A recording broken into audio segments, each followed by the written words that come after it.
So this is the Eagle Creek compression packing cube. So these are extremely lightweight. They're a little bit translucent so you can see what's inside the bag itself. You've got handles up top. Again, these are extremely lightweight compared to the other compression packing cubes we've used. Now, one thing I don't really like about it is that it's got like a half open zipper compartment, so you do have to kind of like tuck your clothes in there compared to it being completely open. I can tell it's like weather resistant. I can tell the material is well made, well sturdy as well. It comes in a pair of two, but let's go ahead and actually pack this cube up and I'll be letting you know how it feels.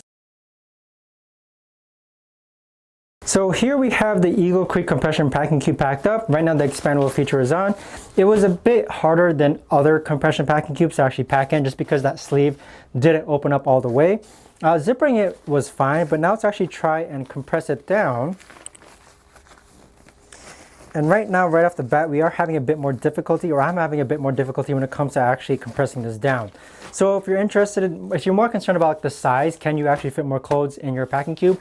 This may not be the choice for you, but again, with the handle, with the actual weatherproof resistant material that this is made of, this is still a good compression packing cube, but compared to the others, I would probably leave this on the ladder. But overall, I was able to technically fit 4 days worth of clothes in here. It does keep it organized. Comes in a pair of two.